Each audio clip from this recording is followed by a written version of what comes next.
reading those. Never mind. Okay. And here we go.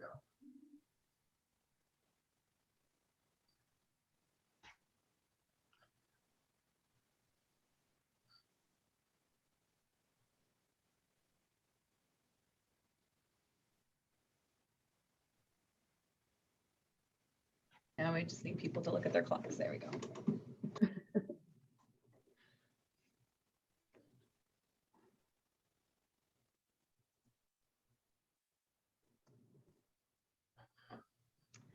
We're just giving a few moments to have people trickle in and join us, and then we'll get started tonight.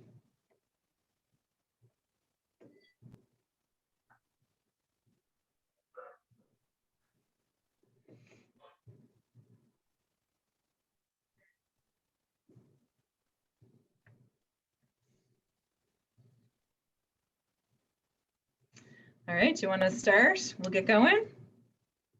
Okay. All right, good evening, everybody. Thank you so much for joining us tonight. My name is Jocelyn Covert, and I'm a librarian at Halifax Public Libraries. And we wanted to thank you for coming out this evening. Before we begin, I will let you know that this program is being recorded. And if you're having any technical issues, please feel free to just drop us a line in the chat, and we'll try to help you out. My hot secret is that if you log out and log back in, it usually works. That's the tip. We wish to begin today's session by acknowledging that we are in Mi'kma'ki. We live, work, and play on ancestral land that belongs to the Mi'kmaq people, the First Peoples of Nova Scotia.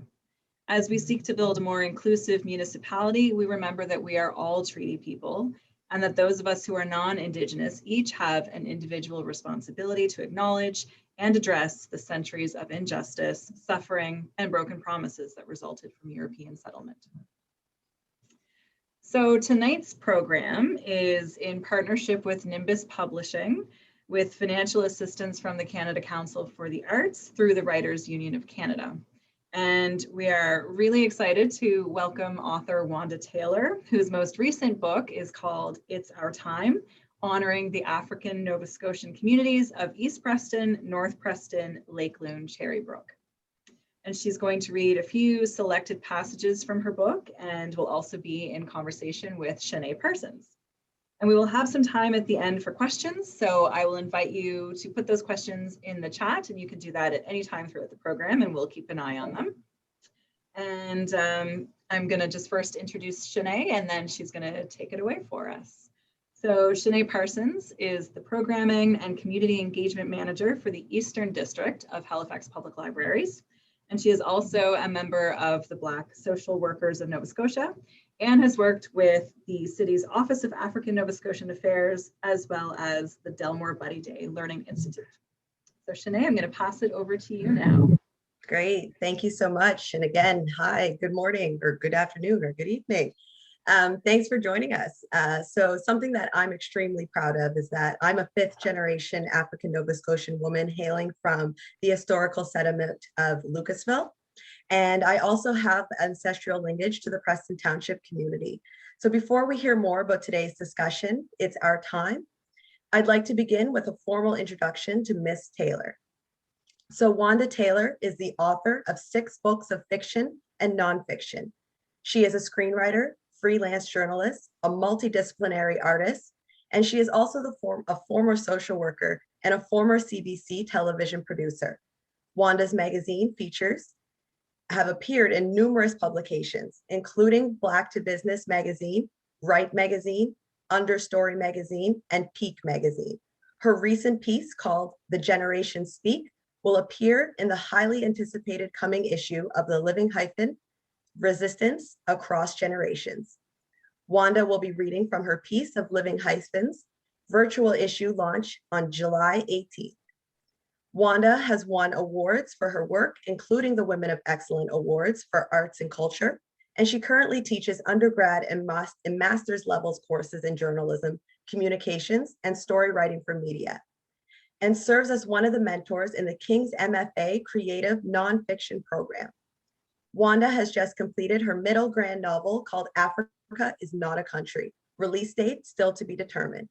She is now finishing edits on her adult novel called Our Fragile Life, about an interracial family, and is currently working on her next nonfiction book, Eyes Without a Face, about marginalized women and mental health.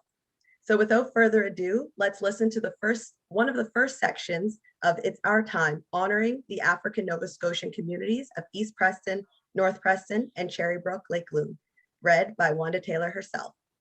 Take it away, Wanda. Thank you, Shanae. It's great to be here. I hope that I have a little rain where I am, and so I hope that I don't freeze. If I do, we'll work it out. So this first part I'm reading from is about settlement. And so I go through kind of the history of those three major settlements that came, which was the Black Loyalists, the Black refugees, and the Jamaican Maroons. This part just kind of picks up from that, the Black refugees who were the last group to come and who settled in those same places in the Preston Township. So I just kind of pick up from there. Many parts of Canada came under attack during the War of 1812, which is when the Black refugees came. American forces invaded Lower Canada, but were defeated by a force that included British soldiers, Indigenous allies, French military, and the militia. The force was able to turn back the 1813 invasions of Chateauguay and at Chrysler's Farm near Cornwall, Ontario. Upper Canada was defended by about 1,600 British forces. An American convoy of 16 ships landed at York, now known as Toronto, the capital of Upper Canada. Americans took over the area, burning public buildings and snatching up naval supplies that were destined for Lake Erie. Eventually, the British succeeded in burning a warship that might have allowed the Americans to gain control over Lake Ontario. In Nova Scotia, Lieutenant Governor Sir John Sherbrooke led a force from Halifax into Maine in September 1814. There, they captured a town called Castine. Within weeks, British forces held much of the Maine coast. It was subsequently returned to the United States when the Treaty of Ghent was signed in what is now known as Belgium on Christmas Eve, 1814. The treaty restored peace and deferred any disputes over boundaries to joint commissions. For Black refugees, the end of the war was an opportunity to start a new life in a new land. These were artisans and tradespeople, including blacksmiths, shoemakers, carpenters, masons, sailors, and other highly skilled workers. Most were initially housed at a prison on Melville Island, located in the northwest arm of Halifax Harbor. It was used as a quarantine center for about 700 people while the government contemplated what to do with them. Eventually, by the summer of 1813, the government began to allot small farms to Black refugees. Over the course of that year, Black refugees received plots across the province. About 924 of them settled in Preston. 504 of them settled in Hammonds Plains, and about 115 in areas in Halifax. The remainder were dispersed in much smaller numbers in areas such as Beachville. They had achieved freedom, but it came at a cost. Upon their arrival in Nova Scotia and for generations after, Black refugees faced the stark realities of harsh conditions, racial segregation, and the cruelty of overt discrimination. Rather than receiving land grants as promised, they only received licenses of occupation for lots, and they were 10 acres or less. That license allowed them to stay on their land, but did not give them title to the land. Additionally, the land they received was the same as the Black Loyalists and the Maroons before them, of very poor quality, soil that made farming nearly impossible. The societal prejudices they endured, particularly at the time when the province was going through an economic depression after the war, made daily life and survival an ongoing challenge. Gabriel Hall was around 17 years old when he escaped enslavement from the coastal Chesapeake Bay of the United States. It was around 1816 when he settled in the Preston area. In 1824, he petitioned for a parcel of land in Preston, north of Wentworth Hill, called Maroon Hill. He gave his occupation as farmer, mentioning in the petition that he had been too young to receive land during the original settlement of 1813. His request was not granted. In 1841, he petitioned again and was again unsuccessful. The Preston land grants of 1842 were were only allotted to those who had received licenses of occupation after arriving following the War of 1812. But Gabriel was determined. By 1854, he was able to purchase 250 acres of land in Preston. Gabriel's wife, Lucinda, died sometime in the 1880s, and he followed sometime in the 1990s. The 1890s. His photo in the Nova Scotia archives is the only known depiction of one of the Black refugees. Despite the many obstacles Black refugees faced in Nova Scotia, they were determined to make a home. They established their own African Baptist churches, educated their children in one-room schools, developed benevolent societies, and much more. All their efforts and advocacy led to the establishment of the many Black communities today. Settlements in the Prestons, Lake Loon, Brook, and other areas such as Hammonds Plains, Beachville, 5 Mile Plains, and Prospect Road can be attributed to the strength and resilience of the Black refugees. While there were other freed and formerly enslaved Blacks who settled in the province throughout history, the surnames that follow represent the 3 major migrations of Black inhabitants to the Preston Township and other Black communities across the provinces of Nova Scotia and New Brunswick. Many of the Preston Township's descendants can still be found residing within its boundaries. These surnames, while incomplete, were recorded in ledgers as they boarded the ships that would bring them to the East Coast and into these communities. And then the book kind of goes on to name some of those last names. Do you want me to read the spirituality part, or do you want me to pause? We can take a pause. Okay. We can take a pause at the surnames, because when I read those surnames, it really reminded me about a workshop that I facilitate in schools that teaches folks about African Nova Scotian history and where we settled throughout the province. And many of our associated communities associate our communities by our last names and how we formalize a connection with each other and our relationships. So like when I think of places like North Preston, I hear the Beals, the Downies, the Canes. And East Preston, it's like the Collies, and Cherry Brook, Lake Loon, Bundy, Bernard, Sparks, which I can see that's on some folks that are on the call here. And places outside of HRM like Guysborough. When I think of that, I think of my son's family's names, which is Shepherd and Ash. And it's just an empowering experience for me, and as I'm sure with others, just to know like some of the original settled people of this province, we have a linkage to. And it goes to show too that how deep our roots go here, because there's not too many other places you could go where you can look at someone's last name and pretty much know what community they came from. And so that's how deep our roots here is, which is why sometimes it's kind of sad that children aren't learning this stuff, because this is rich and deep history. Exactly. And like I said, a very empowering experience. I mean, when I started learning more about myself and my ancestry and where I come from, and the original settlers of this province, it empowered me to do more and to advocate better in my communities, to raise awareness about some of the historical things that are happening that implicate and reinforce what's happening in our current realities. Right. And yeah, like reading your book, it really helped me kind of fill in gaps to my understanding of the shared history. And one thing that I do want to touch back on, I just want to scroll up here just to see. When you talked about the land titles, so the exact line that you had said is that they did not receive land grants as promised. They were only received licenses of occupation for lots of 10 acres or less. And that license allowed them to stay on their land, but did not give them a title to the land. So that was subtly explained, but this point really speaks to the implication of the discrepancies in today's current realities of the members in the Preston Township.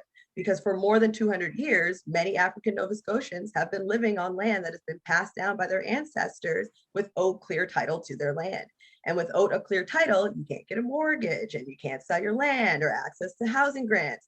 And presently, the Land Titles Initiative, led by the province in support of the municipality, are working actively to help residents in the community of North Preston and Cherry Brook, Lake Loon, and East Preston, and other communities as well, like Guysborough. Yeah, and this was a long time coming because people in the community have been talking about this for a long time. In Mhm. generations past, and people thought they owned their land, and they didn't. And not only did they not own the land, our ancestors didn't get what they were promised. And when you think Exactly. about what you need to farm, 10 acres isn't a lot to farm with when you were promised 200 acres or 400 acres, and then not to even own that. And so, Mhm. I'm glad that the province has finally recognized that this was a problem Mhm. and is trying to remedy it. But of course, the people in the community knew for a long time that something needed to be done about Mhm. that. Mhm. So yeah, there's parallels definitely from the history to what we're still experiencing today. Absolutely.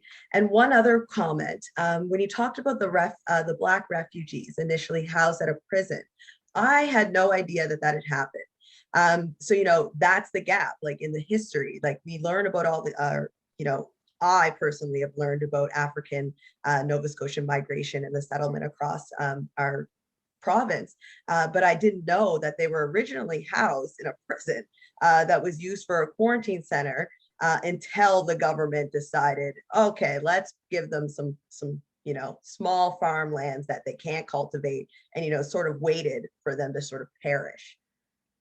Yeah, and when you think about it, the Nova Scotia really didn't want these settlements of Blacks to come.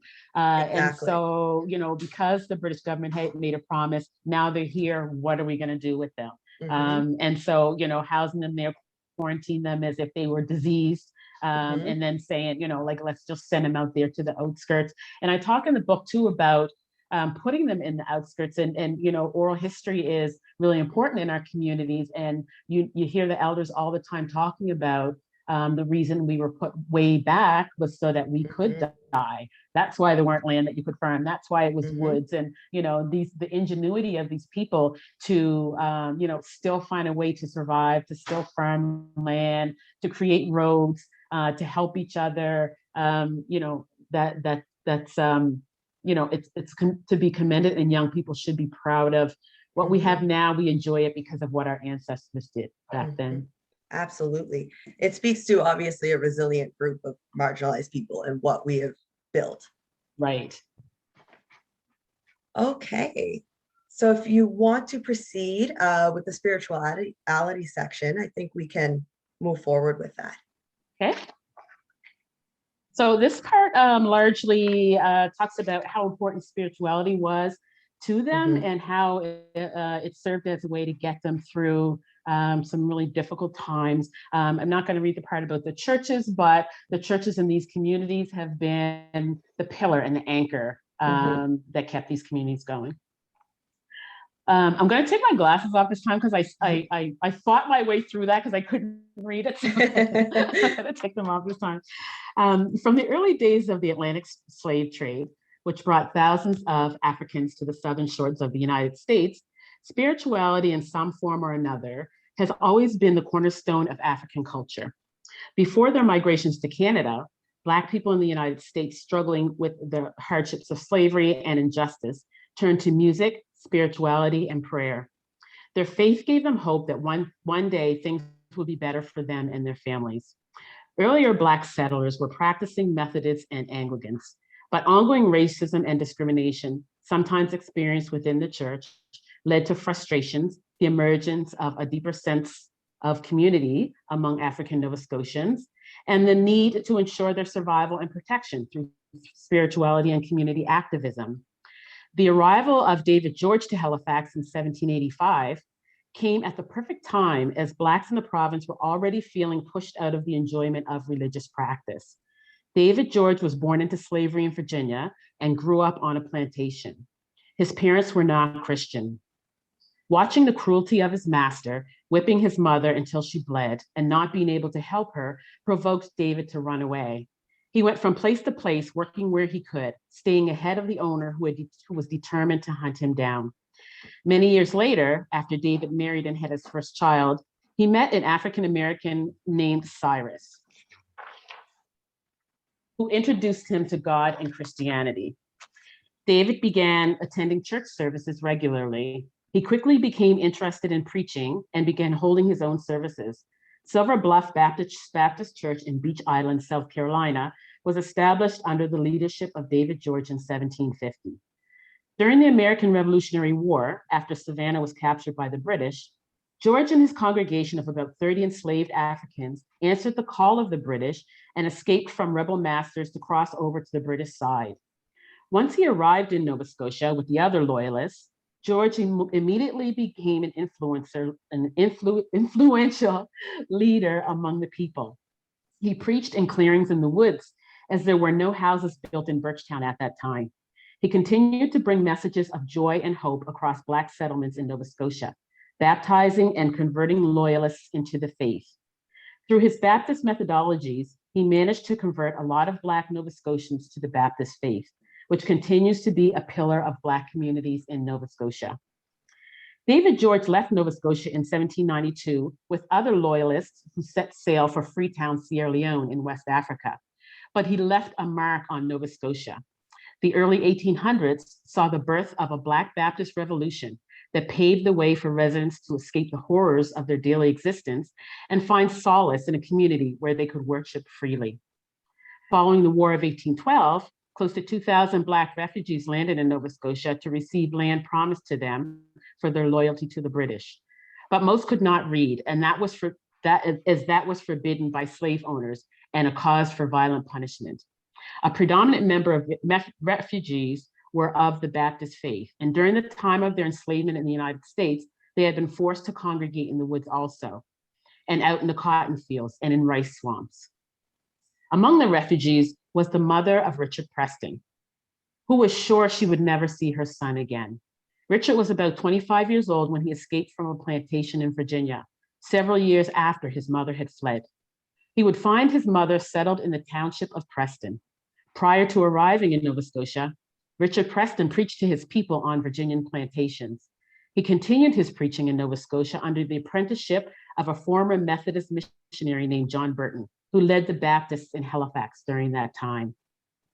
After 2 years serving as the first Black delegate to the Nova Scotia Baptist Association, Burton suggested in 1823 that Preston be formally ordained.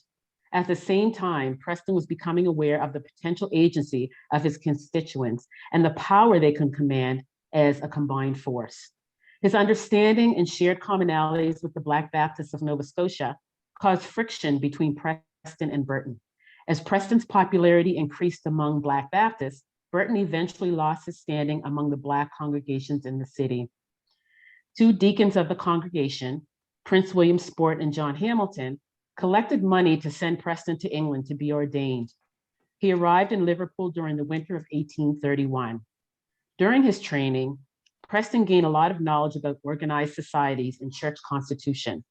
Members of the West London Baptist Association encouraged Preston to deliver sermons at various churches throughout the area. Back in Halifax, congregants were hearing about Preston preaching to packed churches in England. By May of 1832, he was officially ordained as a minister, and upon his return that summer, he began leading the congregation of African Baptist churches on Cornwallis Street in Halifax. Preston also traveled to the outlying Black communities regularly to deliver sermons. He discovered there were more areas of settlement in need of proper worship and in need of organizing, and he worked towards establishing churches throughout the province of Nova Scotia over the next 2 decades. On September 1st, 1854, he assembled all of the Black Baptist churches together at Granville Mountain. During the gathering, the African United Baptist Association, now we call it the AUBA, was formed. The AUBA was created to connect the 48 Black communities across the province through the church. It is an institution that raises leaders, advocates for unity among the communities. It advocates for social justice and equality and creates communities and groups to respond to the needs of its members. The church became a great influence within the Black communities. It was at the forefront of community activism, the leader behind several social groups, and a strong advocate for the pursuit of equality and basic human rights. The church also played a large role in the education of the community, particularly during times of segregation and inadequate or non-existing educational resources. Therefore, the AUBA was and still is one of the most important organizations within the African Nova Scotian community. At its inception, all of the churches and their representatives were recorded at Granville Mountain. Currently, there are 19 Black churches across the province under the AUBA. 4 of those are situated within the communities of East Preston, North Preston, Lake Loon, Cherry Brook. A few others that subsequently branched off from the Preston area churches are located throughout Dartmouth. Reverend Donald D. Scare was one of Preston Township's longest serving pastors, serving the 3 area churches for 42 years, second only to Reverend Wise, who served 1 year longer. Reverend Scare was a Halifax native who converted from Methodist to Baptist. He was a public educator and was dedicated to the education and empowerment of the communities he served. He received an honorary Doctor of Divinity degree from Acadia University for his many years of social and spiritual contributions. He was a well-known community activist with an influential voice in the political arena. He championed issues that affected Nova Scotians, African Nova Scotian communities. On July 26, 1976, Reverend Scare made history when he baptized a record 110 candidates in Partridge River at East Preston Church. And then it kind of goes on to talk about the individual churches and what they accomplished. Yes, I've seen that. And I find that every time, like I said, when I get into a discussion around our history, or when I listen to folks talking about our history, I learn something new. And prior to reading to this book, I had never heard of David George and his efforts around converting Black Nova Scotians to the Baptist faith. And you talked about history regarding spirituality and the importance of the church in our communities. And it typically, when I hear this story, it starts with Richard Preston and the establishment of the ABUA. And while this is heavily, discussed in your book, I just find it fascinating that the birth of the Black Baptist Revolution in Nova Scotia actually started much earlier than what I was taught. Exactly, yeah. And, it was kind of a snowball effect of, now we have something that belongs to us.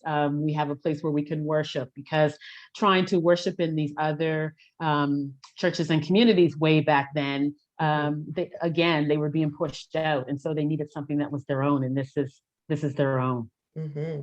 And I did have a question. So you mentioned about how the church played a large role in the education of the community. So particularly during times of segregation or non-existing educational resources. So I'm just wondering if your research provided you with any insight on the ways that they provided educational services to the community.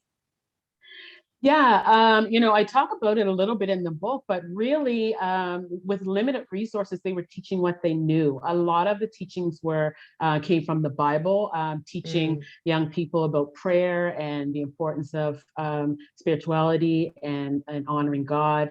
And, whatever knowledge that they had, they imparted to young people, because there wasn't a place for them to go where they could be educated. There was so much segregation at that time that they weren't getting the education. So, the older people in the community, the deacons, people like Alan Evans, these people were so forward thinking and saying, if the province isn't going to help us educate our children, we have to educate them. Mm-hmm.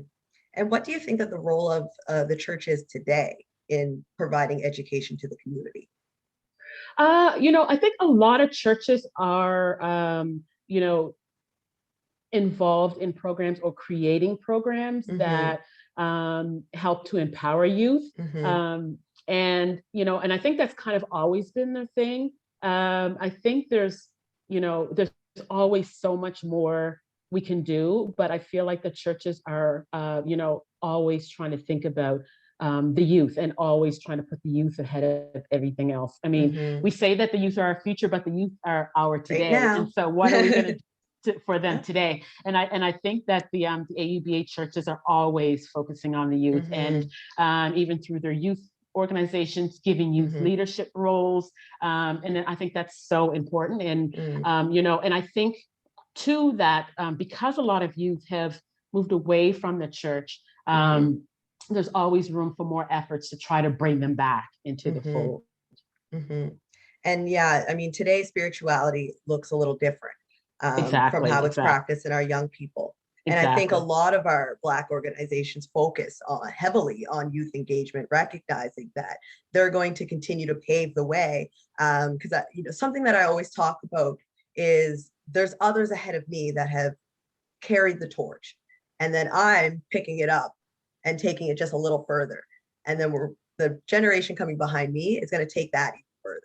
Exactly, exactly. There's a thing in the Indigenous community that talks about the seventh generation and the belief that everything that you do now is going to have an impact on the people who are 7 generations after you. And I did an article for a magazine, and I talked about that because I am the 7th generation, and I think about my ancestor who was 24 years old when he escaped slavery in the South, Mark Taylor, and he came here, and now I am the 7th generation. But the move he made to risk his life to come here to Nova Scotia so that we could have better, or thinking we could have better, our generations are reaping the rewards of that. And I think, what are we leaving for the generations, 7 generations after us? What are we leaving for them? And so, and always thinking about that, I think is so important. And that's a huge motto for me, is that I don't feel that the efforts that I'm personally leading in the community is going to benefit directly right now. I'm thinking about the generations that are coming behind me. And even one of in your book, actually on page 90, that we aren't going to be sharing today, but I encourage other folks on the line to look at the organizations that are listed back there and the initiatives that they are developing or employing in the community, is that Kumba Cultural Project. And I was so happy when I seen that, because that's actually a project that I personally had developed and led at the Delmore Buddy Day Learning Institute when I previously worked there. So basically that project was about the exchange of stories between elders and young people depicted through art. And it was one of my first projects that I did for that organization. So it's pretty dear to my heart. So I was pretty happy to see that in there. I think it's so important. And I think it was a very important, move that you made, because bridging the gap between the elder generation and the youth generation is so important. I mean, I know when we were coming up, you just had the utmost respect for your elders, and, and so sometimes it's not always like that anymore, and we've gotten away from that. And I think that the more we can put young people and our elders in the same room, they both have things to learn from each other. And so I thought that was a really great project. And I think that, we can never have enough of trying to bridge the gap between the generations. Our young people need to hear from the elders, and our elders need to hear from the young people. In order to pass down those stories or those narratives, we need to learn from our community elders. And with me, I'm often, like in my stage in my career, I'm often one of the youngest in the room.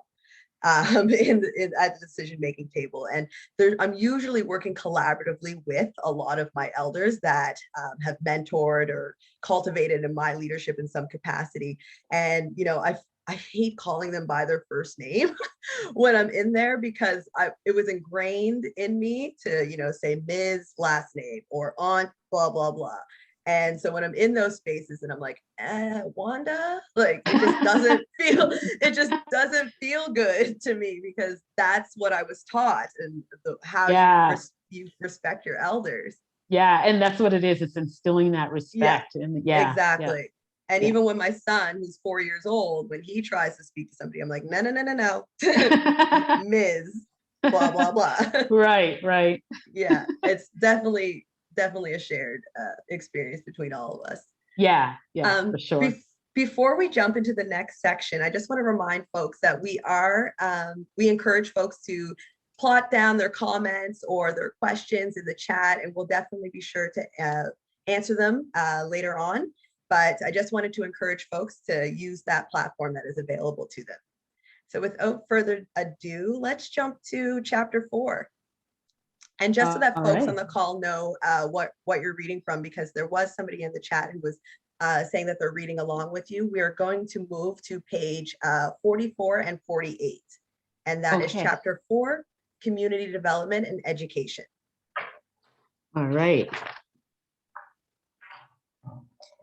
I think this is one of my favorite chapters, because it's mine too.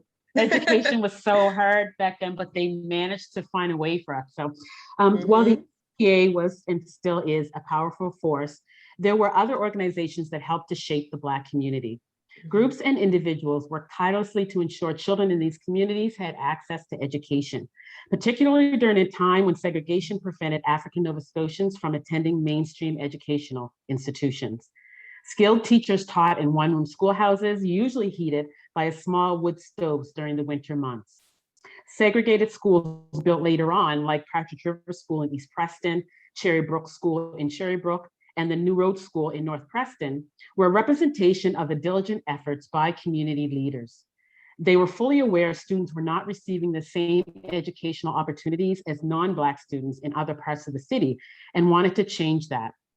School resources and supplies had been hugely substandard compared to what was being provided to students in mainstream school system. In 1964, Graham Creighton School was built as a high school and named for Mr. Graham Creighton, who served as a school inspector from 1895 to 1935. Students from the community attend the school along with those of other communities in Dartmouth subsystem of what was formerly known as the Halifax County Bedford District School Board. It now serves as a junior high school and buses students in surrounding communities of Lake Loon, Cherry Brook, and East Preston from grades 7 to 9. Students in the same grades from North Preston area are bused to Ross Road School, a P9 school in Westfall, P to 9 school in Westfall, and Sir Robert Borden, a junior high school in Forest Hills. In the early 1700s, the Human Rights Commission researched and gathered educational data on several Black communities. The findings indicated, among other things, that there were extreme inadequacies when it came to Black learners. Very few students were advancing past grade 10. The majority of them were being placed in high school general courses instead of academic or university prep courses, eliminating any chance at entering post-secondary education. And provincial schools were among the worst offenders in the perpetuation of and discrimination and alienation of Black students. Even though school segregation ended in 1954, it continued in other forms, such as through racist and discriminatory policies embedded within the school system. Black organizations, such as the Black United Front and the NSAACP, spoke out against the inequalities. Ongoing complaints about the condition of the Nelson Winder and the Allen W. Evans schools in North Preston and Partridge River School in East Preston led to school board initiatives that were implemented in 1973 to increase the level of educational services being provided to the students in those schools. In that same year, after a complaint filed with the Human Rights Commission by the East Preston Ratepayers Association, an investigation was conducted and discussions were held with the Halifax County School Board. As a result, the school board agreed to increased allowances for the Preston schools. They also agreed to offer bonuses to attract qualified teachers and decrease student-teacher ratios. But despite this agreement and years of integration, striking inequalities continued to exist between Black and white students. So in 1975, East Preston, North Preston, and Lake Loon Cherry Brook filed a class action lawsuit against the Halifax County School Board. The Human Rights Commission served as the moderator on behalf of those communities. Eventually, another agreement was reached with the school board to establish a monitoring committee. That committee would be responsible for overseeing the school board's actions aimed at improving the educational standards in East and North Preston and Lake Loon Cherry Brook. But by 1978, the school board's actions and its true commitment came into question. In just 3 years following the signing of the agreement, the Cherry Brook School and the Partridge River School were closed. The board's stance was to phase out these schools in Black communities that held 200 years of important history to make way for the building of schools in the newly developing nearby communities of Lake Echo and Lake Major. That did not sit well with community residents, who argued that rather than improving the existing schools and busing in the white children, the school board preferred to build new ones in white communities and bus in the Black students. The practice continues these many years later, with Black students from these communities still being bused out of their communities into predominantly white ones in Cole Harbour, Forest Hills, to attend Auburn High and Cole Harbour High School. Nelson Winder Elementary School continues to operate in North Preston. Humber Park Elementary in Lake Loon Cherry Brook was built in the late 1960s, and Bell Park was built in East Preston in 1979. Despite having very little and sometimes nothing at all to work with, dedicated teachers worked hard to educate and inspire their students, many of whom went on to become successful educators, lawyers, doctors, politicians, business owners, and change makers. Because of the systemic racism and discrimination that had been embedded into every part of society, including education, employment, and the justice system, African Nova Scotians faced multiple obstacles to achieve success and prosperity. It was hard to get ahead, and it became vital for communities to come together as a united front to push through the many challenges they faced in the province. In many cases, they had to rely on themselves for survival. Some opened small stores to provide items that weren't readily available due to transportation barriers and other mobility issues. Others used carpentry skills to construct and repair homes. Those who were able shoveled their neighbors out after snowstorms, as city trucks barely provided relief or never arrived at all. Some started daycares and social groups. Church groups provided outreach and visited the sick. And midwives trekked through rain and snow to deliver new life into the world.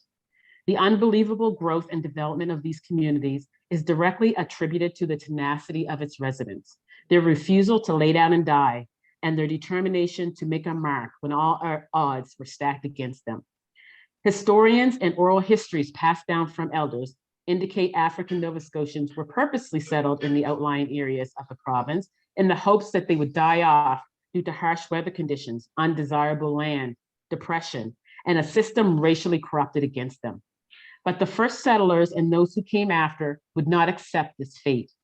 Through strong resolve, they managed to accomplish so much. That work was carried on by their descendants and continues today. What has been accomplished over the generations through enterprise, leadership, and ingenuity are remarkable symbols of the legacy and worthy of being included in Canadian history books. Equality and human rights were a huge focus for these communities and led to the formation of various organizations for the advancement of African Nova Scotians. Many of these organizations have a long history and impressive track record and have contributed to the betterment of these communities and to its development. And then it goes on from there to talk about what some of those organizations are. Mm-hmm. Thank you for that. Two quotes I want to go back to and revisit. You talked about on page 48, the unbelievable growth and development of these communities is directly attributed to the tendency of its residents. Tenacity, yes. Yes. Yeah. And I think that is a powerful statement. To think about where we are today is a direct result of our efforts. It doesn't have to do with our government. It doesn't have to do with outsiders. It's directly us that really made changes in our communities by establishing small businesses, by establishing, clearing roads and things like that for folks. I just thought that was a really powerful statement to think about. Yeah, when you think about that, I mean, who does that? I mean, they just would not give up. Exactly. And you have everything stacked against you and you just refuse to lay down and die. It's like, we're going to do this regardless. And, it makes you so proud to think that even though everything was thrown at them, they had nothing, they weren't given nothing, they had challenges, they still managed to make a way, and they were just determined that they were going to survive. And it makes you so proud to talk about that.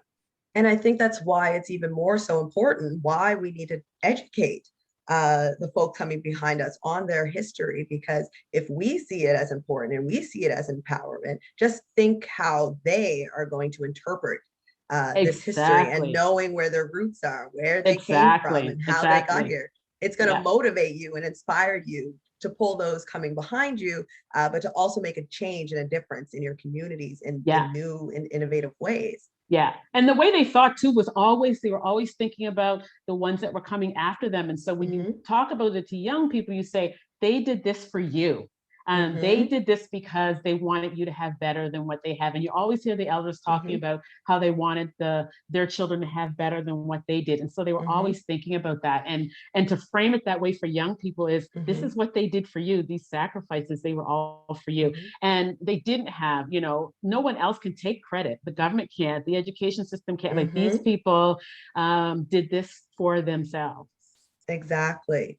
And I recently had done an article on myself around the Black experience and paying homage to those who have really cultivated in my leadership and believed in my abilities and supported me. But when I started that story, it started with my mother and thinking about the efforts that she was doing in community. And at the time, as a young child, I didn't really understand. I wasn't making the connections. But that's because I was young and I wasn't familiar of my heritage and my culture and my history. And that isn't the fault of my mother. That's the fault of the education system, not teaching me about myself, not creating spaces that reflect me. So why am I going to feel empowered that I can be that teacher if I'm not seeing myself, or if I'm not being reflected or even considered in any of the conversations, because our perspectives are much different. And the other part that this really touches on is, I really think of the word resilience. So even in presentations that I've been developing recently is, we're always talking about intergenerational trauma and what that looks like and the impact on intergenerational trauma. And so I actually changed the narrative so that we talk about intergenerational resilience instead, because if intergenerational trauma can pass, so can resiliency. So let's look at it from that positive perspective to give us the empowerment that we need to give back to our communities and pull the next generation forward. I love that. And you know what? It's funny because I always tell the story. I told this story to my kids when we were younger and we were in church and you weren't allowed to, like, you couldn't talk or you couldn't, and I would be sitting beside my mother and she would, you had to just kind of sit like this. And I thought she was just really mean that she wouldn't let me talk. Or she would stick me a peppermint candy, here, put this in your mouth so you won't talk. But really she was teaching me respect. And she was teaching me when you walk into the church, you honor the space that you're in. And you don't often get that when you're young. You don't really see it. But when you reframe what they were doing for us, we, take that and reframe it from, oh, she was mean, she wouldn't let me talk, and say she was trying to teach me to reverence and respect. And, so those things that we tell to our children. So I love you saying, switch it from intergenerational trauma to intergenerational resiliency. I love that. Thank you. I did want to touch on one additional quote before we move on to the final section. We are almost at 8, so I want to be mindful of the time there. But you talked about, in the 1970s, human rights researched educational data from Black communities. Findings indicate that there were extreme inadequacies. Students weren't advancing past grade 10 in general courses. Discrimination and annihilation was happening. And through segregation ended in 1954, other forms of racism and discriminatory practice persisted today. So when I think of that, like, this is the 1970s that you're referencing, yet it is the exact same thing that is happening in 2021. That our students aren't and still aren't barely advancing past grade 10.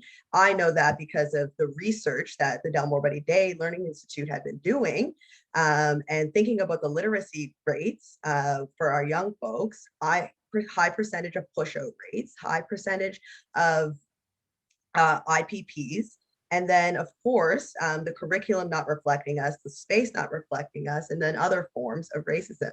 So it's just astonishing to me that in the 1970s, we are still fighting for the same academic changes in the education system that we were in 1970 in 2021. Yeah. And, when you think about, on the books, oh, there's no more segregation, but really it's still there. It's just in different ways. It's embedded. Yeah. And, I think it's, when you think about what they were going through in the 70s, you think about the Black Report that had all these recommendations.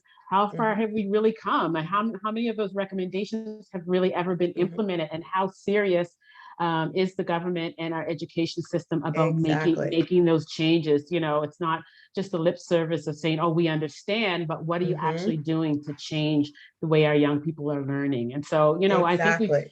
I think there's some stuff that's being done, but for all that we've went through, so much more needs to be done. Exactly. And what would you recommend?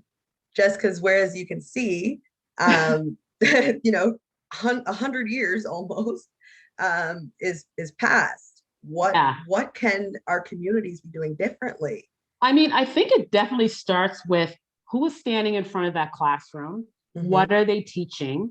And kids need to see themselves reflected in the material.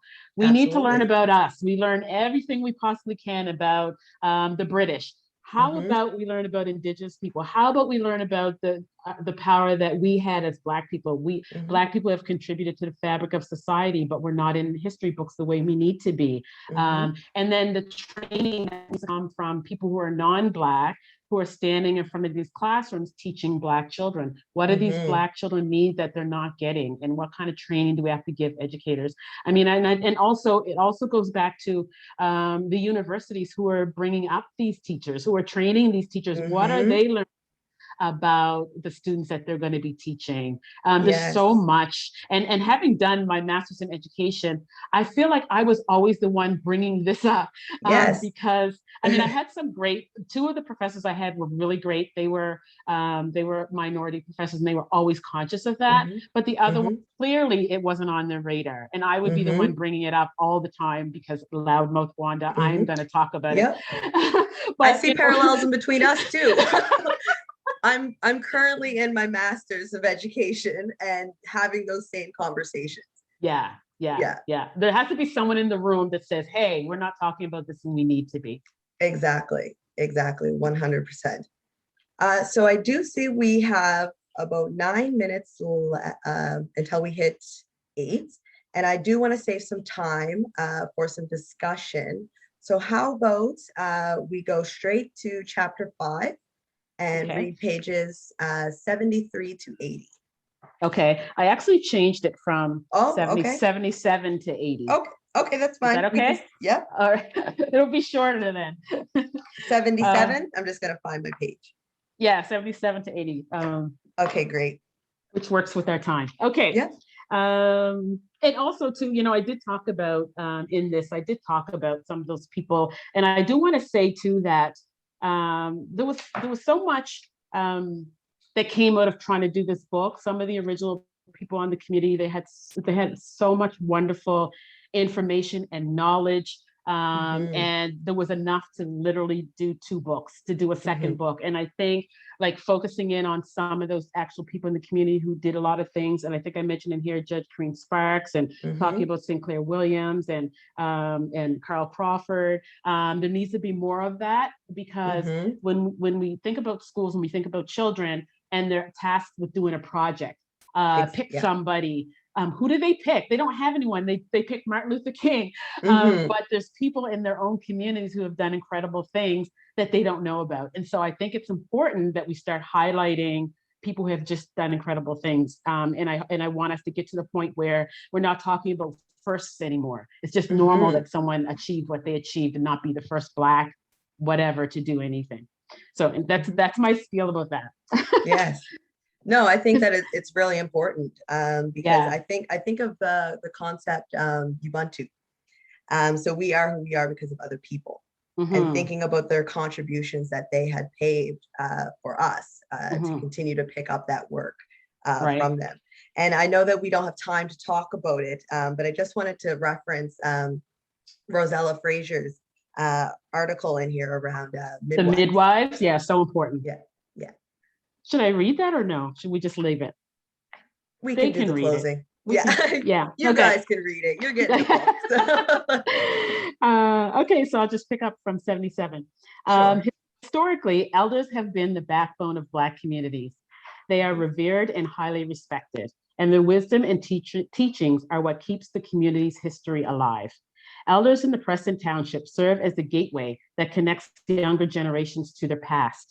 Some firsthand accounts from community elders are shared in this chapter through traditional oral storytelling. They are some of the community's oldest living residents, but their accounts and personal experiences told through oral stories, elders from the communities of East Preston, North Preston, and Lake Loon Brook offer a living window into the life and traditions of African Nova Scotians. So we just highlighted three of them, which one was Mabel Grant Sparks, one was Eliza Brooks, and the other one was Thomas Simmons. And I know Thomas passed away while we were still writing the book, and we were happy to have captured a piece of his story. And I think Mabel did too afterwards, I'm not sure. So I just wanted to read the little excerpt from what they gave us. Sure. I was born January 1915 to James and Elizabeth Grant. As a young girl growing up in Cherrybrook, I had 3 sisters and 2 brothers. My sister Laura was playing outside for a long time one day. She was coasting down the hill and ended up catching a cold. Her cold turned really bad and she died at a young age. Growing up, we had to walk a long way to get to school. After school, we had to work around the house. We helped my mom bake, cook, wash dishes, and got water from a well to carry to the house. We had to pick blueberries, strawberries, raspberries, and blackberries. My mom would take them into town on Saturdays and sell them at the market. We had to care for the house while mom went out to work. We had no running water and we had to use an outhouse. We also did homework by lamp as we had no electricity back then and homes were heated by wood stoves. We had to put an iron on the stove to heat it up to iron our clothes. On Saturday nights, we would all have a bath in a tub, and on Sunday, we got dressed up and went to Sunday school and church. We used to love having baked beans, ham, and apple pie on Sundays after church. During the winter, we would coast down the hills on cardboard boxes. We had lots of fun in those days, but just about everyone I grew up with is deceased. I now reside in a nursing home in Halifax where I turned 103 years old on January 31st. That was 2018. So sitting around hearing those stories that elders tell, you just love to hear those. And I think young people are missing that. They don't get that. And then I'll just quickly read. These 2 are short. Eliza, she's the oldest living resident in the East Preston community. I will be 99 years old this year. I was born in East Preston, right up on Brooks Drive, and I've lived in this community all my life. I was the oldest of 8 children. Only 5 of us are living now. I had to do all the washing and cooking and everything. I had 4 children, 3 boys and 1 girl, and worked at the VG Hospital and the Chateau Halifax as a cleaner. I feel like I could go back to work now. Growing up, I went to a 1-room school called Partridge River, and Miss Harper was my teacher. I wanted to go further in school, but I had to stay home and work to help the family when I turned 13. I was also baptized at age 13 by Reverend Wise in the lake by the bridge. Baptisms tended to happen in July. I was involved in the choir as I got older. I joined the Ladies Auxiliary. It was hard raising boys in the country. Life was hard with little resources, but now they're grown and married, and I have 15 grandchildren and 28 great-grandchildren. Oh, wow. And Thomas, I was born in North Preston in 1912. I'm 106 years old, the oldest living resident in my community. I have 13 children, 38 grandchildren, 58 great-grandchildren, and 5 great-great-grandchildren. My oldest love is being around them. They keep me youthful. I never forget a face or the make and model of a car that someone drives. People in the community call me Mr. Fix-It because I have a knack for fixing and repairing things, especially cars. As a young man, fixing cars was my passion and my hobby, along with gardening and planting. I enjoy the simple things in life, like family, good food, and good fellowship. And then in brackets, I put at the age of 106, Thomas Simmons passed away on March 9, 2019, not long after sharing the above story with us. We are pleased to have captured his contribution for the book. Yes, may he rest in peace. Yes. No, thank you. Thank you for sharing those stories. It reminds me of 2 things. So right now I'm doing a research project on Black women leadership and education. And it's through stories. So listening to the many ways in which they persist to graduate in higher education and what that leadership really looks like. And the other thing that really comes to mind through those stories is, thinking about how I grew up in Lucasville. And much of those pieces really resonate with how I grew up and what it looked like. The sad thing, the part that I wrote down was when you said, I've lived in this community all of my life. And that part really resonates with me because so many of our young people are moving out of our communities. And I mean, me personally, I don't live in Lucasville anymore, but November I will, because I'm building back in my community and I'm going to be going back. But that it was really important to me because of that, because when I think of, I look at my son who's only 4 years old, and he's not going to get that same communal experience that I had had.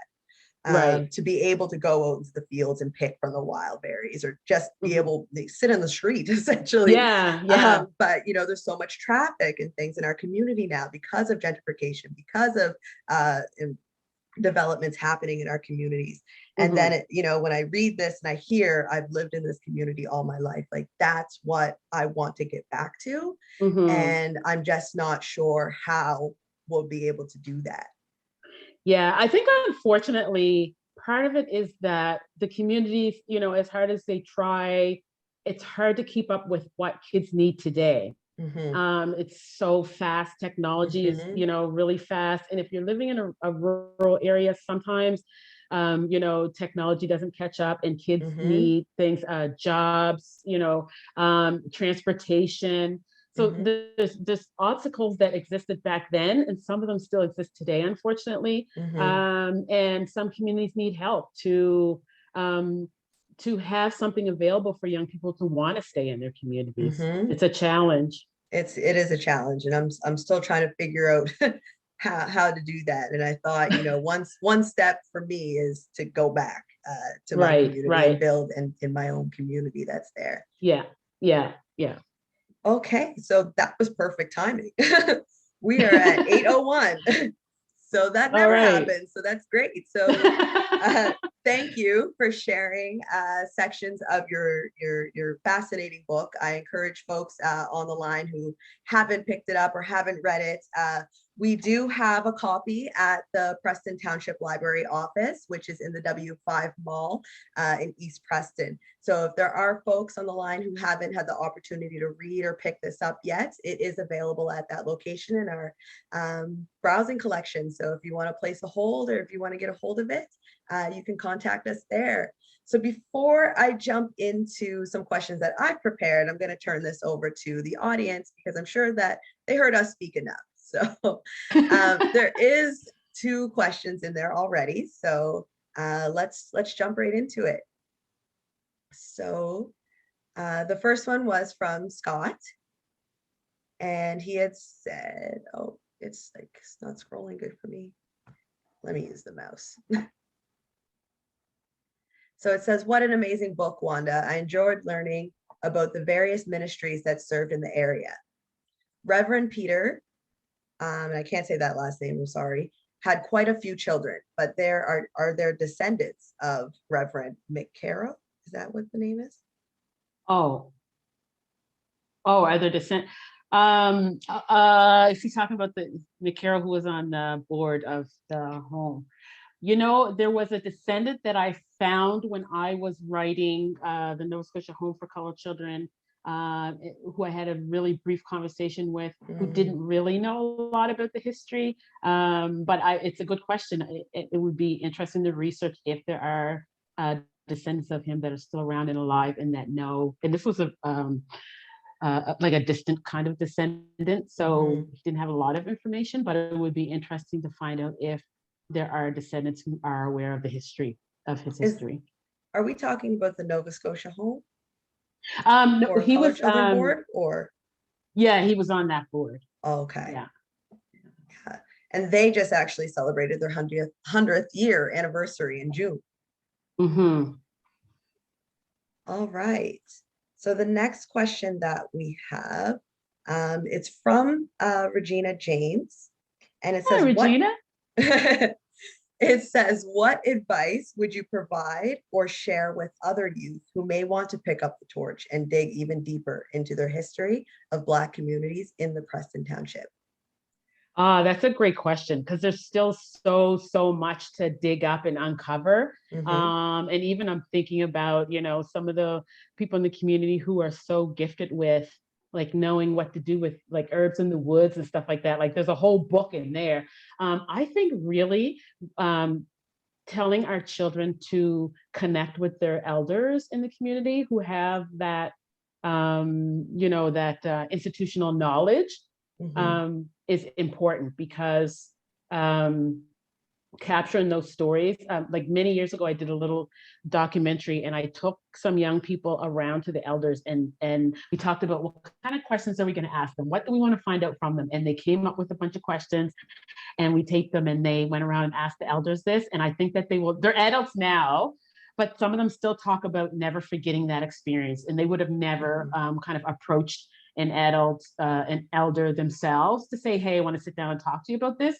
And so I think us as adults should encourage or facilitate I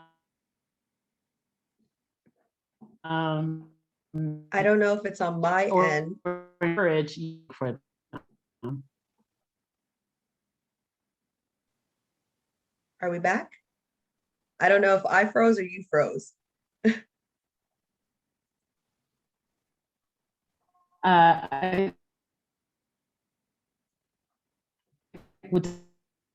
I freeze? Yes. I'm not sure. Yes, you froze.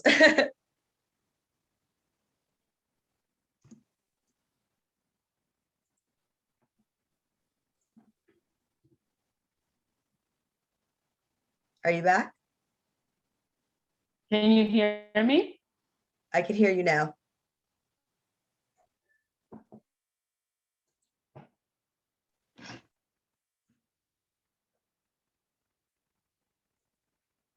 Was I freezing or Wanda? Hi, Shanae. It's Scott here. It was Hi. Wanda. It was Wanda. Okay, great. I think she's back. I'm happy that this happened at the very end. So we Yes, got for through sure. everything. I'll wait to see if she unfreezes. I can hear you. Can you hear me? Oh, I can hear you. Okay. I'm happy this happened at the very end of the session. Ew. So that's great. That's great. I'm not sure where you froze, but you started saying that elders should, or sorry, as adults, we should encourage and facilitate, and then that was it. Oh, encourage and facilitate the meeting of young people with their elders. Because Okay. when I worked with those young people, they would have never, like they said, they would have never approached the elder in that way to ask them those questions, but having that project facilitate that for them, they'll never forget that experience. And so I think that's one thing that we can do is provide opportunities for them to engage in those conversations with their elders. Yes. And I just want to piggyback off of that, because when we were opening the Preston Township Library office, we did a series of consultations called Kitchen Table Talks with residents in the community. And that was a theme that came up at every consultation, talking about how do we tell our history and our story to the young people in these communities, and what role does the Halifax Public Libraries play in telling that story to its residents in the community. So I think Wanda's froze again. I'm just wondering, Scott, can you hear me? Yes, I can, Shanae. Okay, great. I'm just wondering if Wanda turned off her camera but kept her voice on, if that might make a difference. Oh, she must have heard you. Yeah, can you hear me? Yes. Okay. All right, we might need to keep our cameras off for the remainder of today, but we are almost at time. So before I ask a couple of my questions, I'm just wondering if there's anybody else that has a burning question that they want to ask Ms. Taylor while we have her on the phone. I'll give a couple seconds.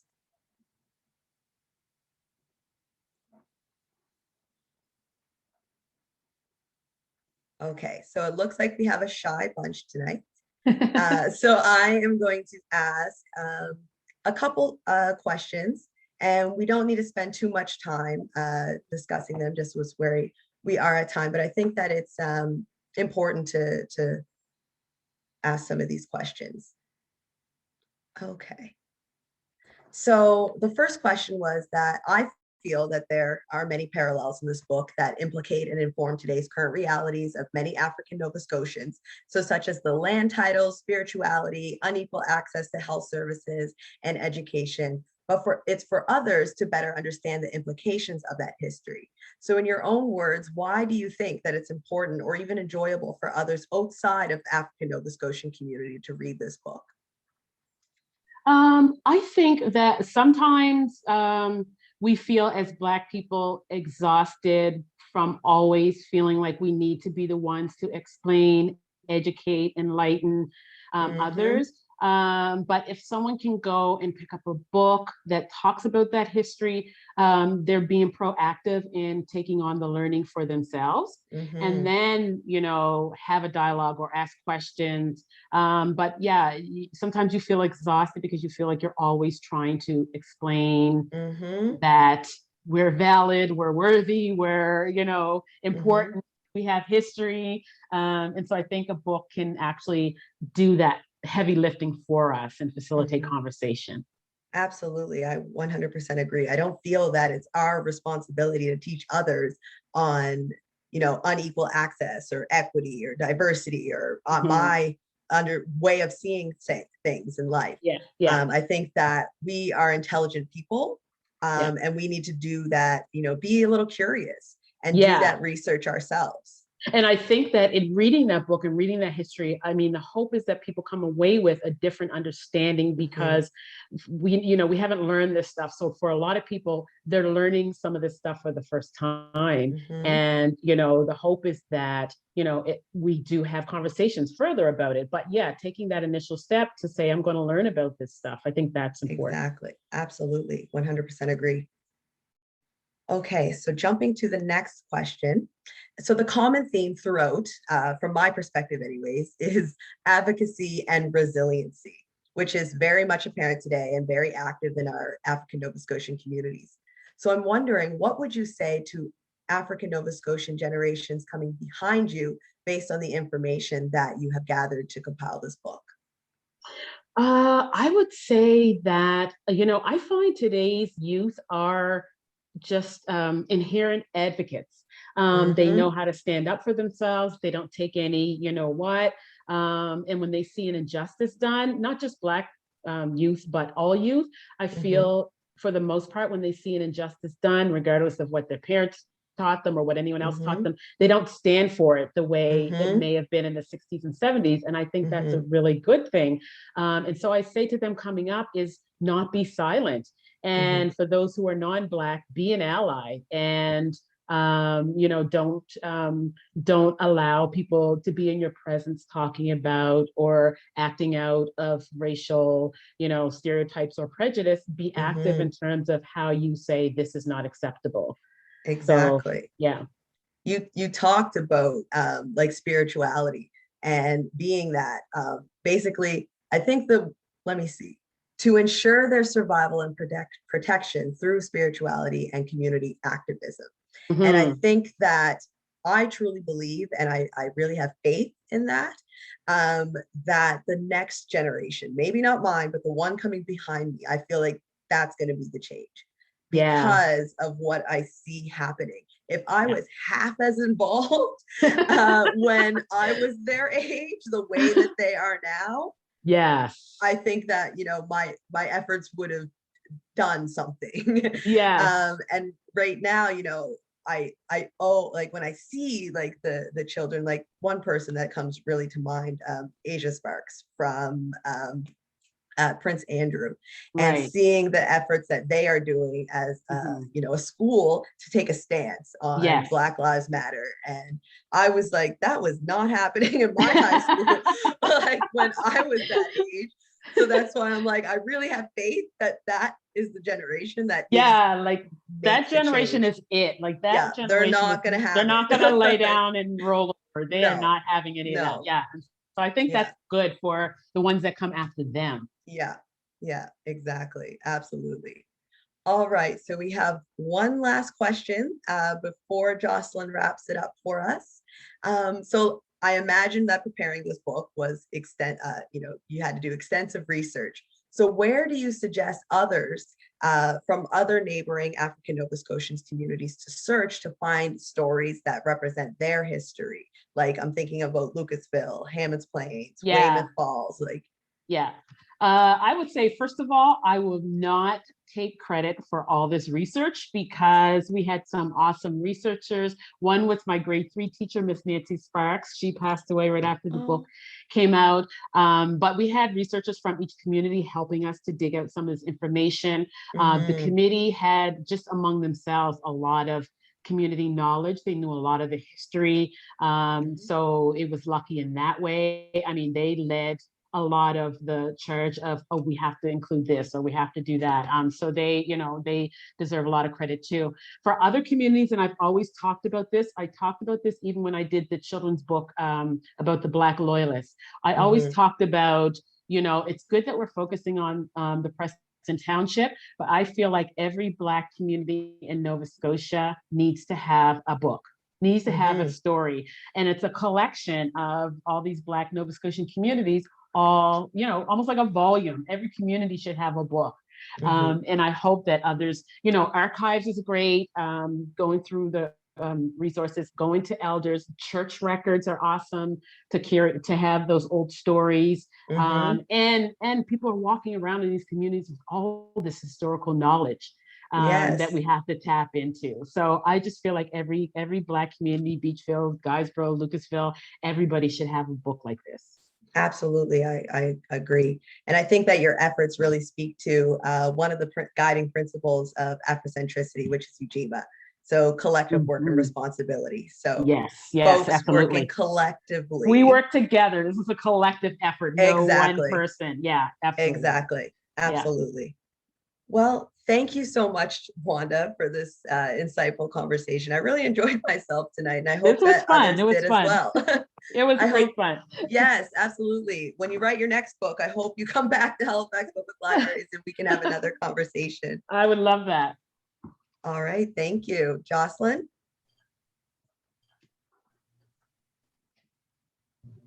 Hi.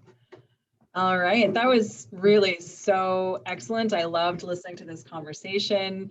I wanted to say I grew up in Dartmouth, like close to the number 7 highway. I went to Prince Andrew High and I didn't know any of, you know, the culture and the history of the community that I grew up in. And I'm so really grateful for reading this book to learn about all of this great history that we have in our community. So thank you so much. I wanted to thank Wanda for, first of all, writing this book, but also for coming here and speaking to us about it tonight and for reading for us. And I wanted to thank Shanae for guiding us in this conversation. You did such an awesome job. Thank and you. I'd like to thank Nimbus Publishing and specifically Kate Watson for their support. And of course, the Canada Council for the Arts through the Writers Union of Canada for financial assistance. And our thanks to all of you for joining us this evening. I hope you really enjoyed it as much as I did. Thanks. And have a lovely evening. Thank you. I'll see everyone next time. Thank you. Good night. Thanks.